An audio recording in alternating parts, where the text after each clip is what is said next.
Some legislative Republicans are eyeing changes to Wisconsin's electoral system, moves that might gain new momentum in the wake of the November 3rd election. Matt Smith reports on an idea to divvy up electoral votes.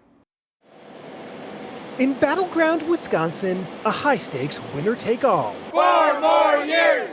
4 more years! Biden! Biden! Biden! In 2020, it was Joe Biden taking Wisconsin's 10 electoral votes, but now an attempt to change that. This more accurately reflects what the population intends.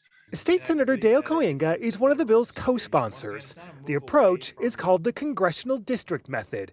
In Wisconsin, it would allocate 1 electoral vote for the winner of each of the state's 8 congressional districts, and the remaining 2 electoral votes for the statewide winner. This is not a bill that's written in response to one election or one candidate. But I do believe that the election cycle and politics in general has been toxic in a lot of portions of our community in our state. And I think that this is one small step to be more equitable and fair about it, and hopefully take a little bit of the edge off the election process and kind of turn down the volume a little bit. Just 2 other states, Maine and Nebraska, divvy up electoral votes by congressional district. I don't see any benefits to going to a congressional district approach. It enhances the partisanship that's part of the drawing of district lines. It can lead to results that don't match the popular vote, where the loser of the popular vote actually wins more electoral votes out of the state. Barry Burden is director of the Elections Research Center at UW-Madison. We love Trump! We love Trump!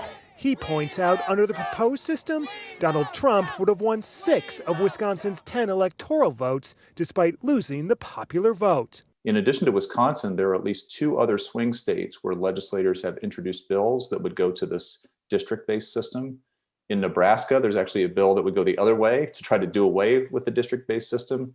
And in Arizona, there's a bill that would allow legislators to override the popular vote after the election and appoint the electors themselves. So there are a lot of things on the table. A group of Republicans, including Assembly Speaker Robin Vos, attempted the change in 2007, but the bill failed to even make it out of committee. What are the chances this goes anywhere?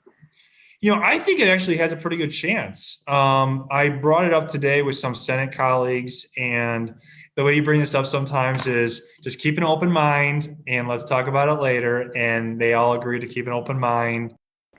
Matt joins us now. So, Matt, it's an interesting proposal. I'm assuming there will be others, though. Yeah, I think we're going to see a flurry of proposals, not only here, but in legislatures across the country. When you look at issues with absentee ballots, here in Wisconsin, those who consider themselves indefinitely confined and how that relates to the photo ID law, it's going to be interesting to see how these roll out and how far they go. And really, who supports them? I mean, what are the chances that this will get past the legislature and then the governor will sign it? There's friction between the two, right? So that's a good question. Senator Koyenga told me he does think there is some common ground on some of these proposals, specifically allowing clerks to count absentee ballots early. That didn't happen here. It happens in other states. Senator Ron Johnson, on this show, he told you in a previous appearance, he wants that to happen.